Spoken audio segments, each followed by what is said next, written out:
오늘 영상은 우리 집 통신비를 지켜줄 골키퍼 인터넷 끝판왕과 함께합니다. 노팅엄 포레스트와 토트넘의 프리미어리그 18라운드가 한국 시간으로 목요일에서 금요일로 넘어가는 새벽 12시에 펼쳐지는데 이 경기는 두 팀의 스타일 자체가 명확하게 차이가 나는 경기입니다. 일단 노팅엄 포레스트는 순위만 보자면 최근에 아주 좋은 성적을 보여주고 있죠. 리그 4위에 올라가 있고요. 이번 시즌 노팅엄 포레스트가 정말로 유럽 대항전 진출까지 꿈꿔볼 수 있는 순위거든요. 반면에 토트넘은 11위로 떨어져 있는데 놀랍게도 노팅엄 포레스트의 볼 점유율의 수치를 보면 노팅엄 포레스트가 리그 전체에서 에버튼 다음으로 볼 점유율이 적은 팀입니다. 그러니까 기본적으로 누누 감독이 토트넘 감독을 맡았을 때도 마찬가지였지만 정말 수비적으로 경기를 펼치면서 볼 점유율을 주도하는 것이 아니라 상대가 볼을 가지고 있을 때 내려앉았다가 볼을 끊어낸 다음에 빠르게 역습으로 올라가면서 결과를 만들고 있는 노팅엄 포레스트거든요. 그래서 노팅엄 포레스트의 전반적인 세부 수치를 보자면 실점한 순위를 보면 리버풀과 아스날 다음으로 가장 적은 실점을 기록한 팀입니다. 반대로 득점을 보자면 최다 득점팀이 현재 토트넘이잖아요. 그런데 노팅엄 포레스트는 하위권에 머물러 있어요. 23골을 넣었습니다. 그러니까 노팅엄 포레스트가 추구하는 축구 자체가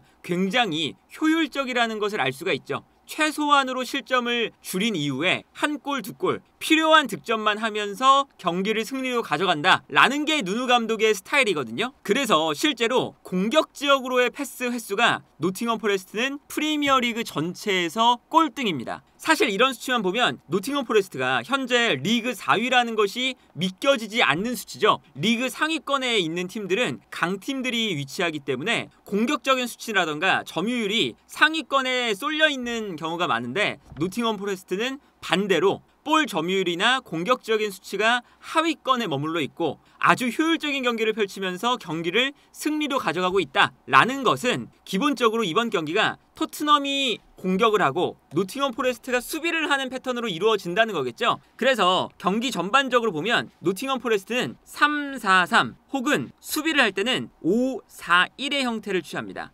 아주 수비 숫자를 많이 늘리면서 내려앉는 형태가 될 거예요. 예를 들면 이런 식으로 5명의 수비 숫자와 4명의 미드필더 라인 그리고 이제 앞쪽에서 내려오고 있는 공격수 1명이 있거든요. 5-4-1의 형태로 수비 라인 앞쪽 공간을 완전히 틀어막는 거죠. 그래서 이번 경기 자체가 기본적으로 노팅엄 포레스트의 이 단단한 수비 라인을 어떻게 토트넘이 무너뜨릴 것인가 이게 첫 번째 흐름이고요. 두 번째는 토트넘이 공격적으로 올라왔을 때 특히나 스펜스와 포로까지 모두 올라와서 공격적인 숫자를 토트넘은 굉장히 많이 만들잖아요. 보통 토트넘이 왼쪽에 손흥민, 오른쪽에 쿨루셉스키를 두고 스펜스와 포로까지 아마 많이 올라올 겁니다. 그 다음에 메디슨도 올라가고요. 사르도 공격적으로 많이 가담을 해주겠죠. 그러면 뒤쪽에 벤탄쿠르 혹은 비수마와 기레이와 드라구신 2명의 센터백만 남아있을 텐데 여기서 노팅엄 포레스트가 아까 설명드린 것처럼 아주 효율적인 역습을 하게 돼요. 최전방에 있는 크리스 우드, 오른쪽 왼쪽에 있는 오도이와 엘랑가 그리고 3백에 왼쪽 오른쪽 윙백인 아이나와 니코 윌리엄스 이 5명의 선수가 역습을 나갈 때 5개의 공격 방향을 통해서 역습을 할 때 공격의 채널 자체가 굉장히 다양하다 보니까 상대팀 입장에서는 아무래도 공격을 할 때는 수비 숫자가 적어진 상태잖아요. 이 적어진 수비 숫자를 정말 경기장을 다양하게 활용을 하면서 공략을 잘하는 팀이 현재 노팅엄 포레스트다 라고 할 수가 있겠죠. 특히나 공격을 할 때는 기본적으로 역습으로 나갈 때 드라구신이나 그레이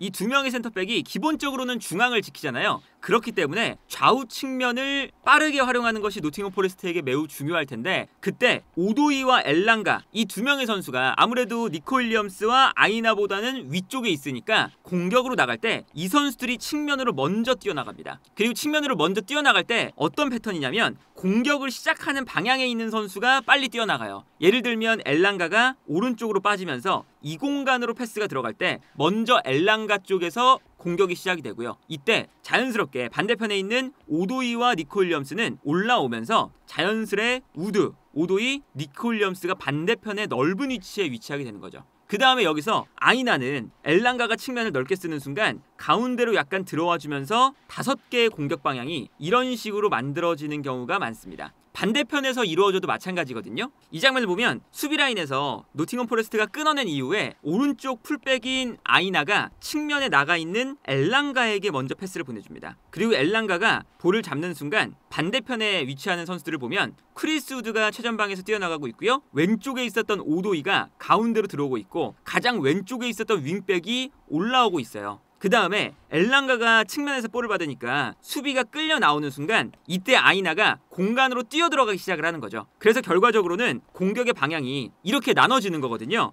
그래서 이 장면을 보면 엘랑가에게 수비가 쏠릴 때 엘랑가가 가운데 있는 미드필더에게 패스를 보내주고 미드필더가 뛰어들어가는 아이나에게 패스를 찔러주면서 아이나 쪽에서 좋은 공간이 만들어지는 걸 볼 수가 있습니다. 다른 장면도 보면요. 수비 라인에서 노팅엄 포레스트가 잘 수비를 만들고 있다가 상대가 공격으로 들어올 때 안쪽에서 끊었어요. 끊은 다음에 앞쪽에 있는 선수에게 먼저 패스를 보내주고요. 앞쪽에 있는 선수가 볼을 받아서 측면으로 뛰어나가는 엘랑가에게 볼을 넘겨줍니다. 이 측면 지역으로 일단 뒤쪽에 있는 아이나보다 앞쪽에 있는 엘랑가가 뛰어나는 게 더 훨씬 빠르겠죠. 그래서 엘랑가가 처음에는 오른쪽 측면에서 달려나가기 시작해요. 그리고 왼쪽에서는 오도이가 뛰기 시작합니다. 그리고 그 순간 엘랑가가 볼을 끌고 올라가다가 반대편으로 뛰어들어가는 오도이에게 한 번의 전환 패스가 들어갑니다. 그래서 오도이가 반대편에서 볼을 받게 되고요. 여기서 오도이가 볼을 받은 다음에 접고 들어오면서 슈팅으로 득점을 마무리하는 장면이 나와요. 아주 효율적이죠. 그리고 특히나 역습을 당하는 팀은 공격의 무게중심이 쏠려 있을 때 수비 숫자가 적으니까 왼쪽 오른쪽 경기장의 모든 공간을 커버할 수가 없기 때문에 노팅엄 포레스트가 좌우를 넓게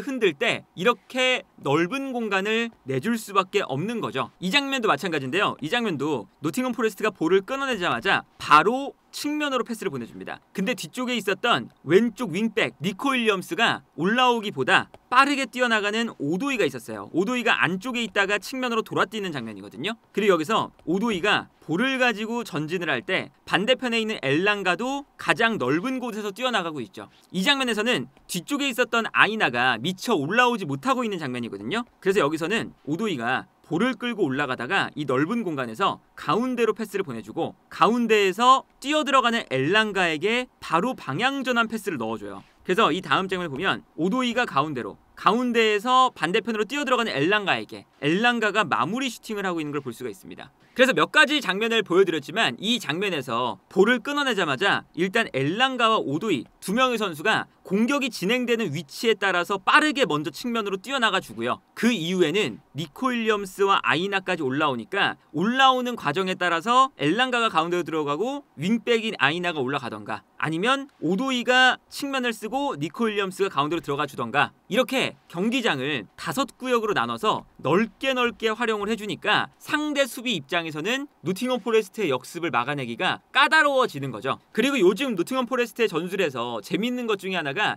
역습으로 나갈 때 엘랑가와 오도이의 움직임이 한쪽 측면에 쏠릴 때가 많거든요. 그러니까 아까 말씀드렸던 것처럼 예를 들어서 왼쪽에서 먼저 역습이 진행된다 라고 했을 때 오도이가 올라가면서 측면을 쓰잖아요. 그러면 반대편에서는 엘랑가가 측면으로 나가주는 경우도 있지만 아이나가 올라와 주니까 엘랑가가 자연스럽게 반대편으로 움직여서 수적인 우세를 왼쪽에서 만들어줘요. 그러다 보니까 역습을 당하는 입장에서는 순간적으로 경기장을 넓게 쓰는 동시에 갑자기 엘랑가 같은 선수가 반대편으로 넘어오니까 반대편에서 수적인 불리함에 빠지는 경우도 발생을 하는 거거든요. 이 장면을 보면 노팅엄 포레스트가 볼을 잡는 순간 역습을 전개하는데 왼쪽에 니코 윌리엄스, 오른쪽에 아이나가 올라가고 있어요. 근데 여기서 왼쪽에서 공격이 시작되니까 오도이가 왼쪽에 있고요. 여기에 더해서 엘랑가가 오른쪽에서 왼쪽으로 넘어오고 있는 걸 볼 수가 있습니다. 그래서 이 왼쪽 공간에 노팅엄 포레스트의 공격 숫자가 순간적으로 많아지는 걸 볼 수가 있는 거죠. 그래서 이 다음 장면을 보면 패스가 오도이에게 들어가는데 오도이와 엘랑가 두 명의 선수가 이 공간에 뭉치는 거예요. 엘랑가가 오른쪽에서 왼쪽으로 넘어와 있는 상태죠. 그러다 보니까 이 공간에서 오도이와 엘랑가가 가운데 있는 순간 수비가 자연스럽게 가운데 쏠리게 됩니다. 그래서 왼쪽으로 뛰어나가는 니코 윌리엄스에게 공간이 생기고요. 이 공간으로 패스를 넣어주죠. 그 다음에 니코 윌리엄스가 측면에서 크로스를 올려주는데 이때 엘랑가가 가운데로 들어와 있으니까 가장 반대편에서 아이나가 올라오고 있어요.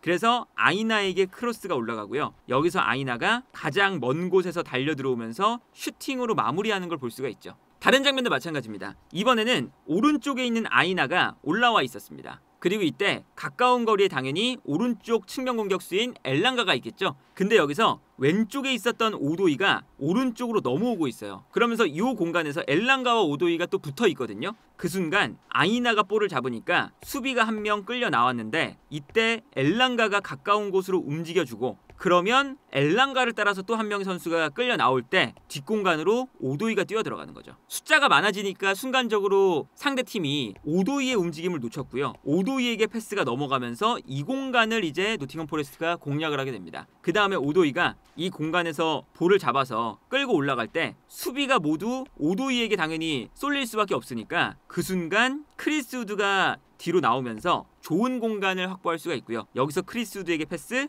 크리스 우드가 여기서 슈팅으로 마무리하는 장면을 볼 수가 있었어요. 노팅엄 포레스트가 그냥 역습을 잘하는 게 아니라, 그리고 앞쪽에 있는 뭐 오도이나 엘랑가 같은 선수들이 그냥 빨리 달려나가는 게 아니라 패스의 선택지를 굉장히 많이 만들어주는 이 선수들 간의 역습에 대한 플랜, 움직임, 이런 것들이 너무나 철저하게 잘 계획이 되어 있다라고 볼 수가 있겠고요. 그렇다면 이렇게 다양한 패턴의 공격을 토트넘이 막아내야 되는 건데, 드라구신과 그레이, 이번 경기도 여전히 반더벤과 로메로가 못 나오는 상황이잖아요. 그렇다면 이 두 명의 수비 라인이 과연 우드, 엘랑가, 오도이를 모두 잘 막아낼 수 있을까? 그리고 이제 뒤에 따라 올라오는 니코 윌리엄스라던가 아이나까지 빠르게 기동력을 가지고 올라오다 보니까 이 과정에서 얼마나 빨리 포로라던가 스펜스 같은 선수들이 수비로 돌아올 수 있을지, 그리고 앞쪽으로 올라가 있었던 사르 같은 선수들이 빨리 내려와야 되고, 오른쪽 왼쪽에 있는 측면 공격수들도 빨리 내려와서 역습에 대한 대비를 도와줄 수 있어야 토트넘이 노팅엄 포레스트의 역습에 당하지 않을 수 있고, 오히려 노팅엄 포레스트는 토트넘이 공격적으로 무게중심을 많이 뒀을 때 역습으로 나갈 수 있을 만한 기회를 빨리 잡는다면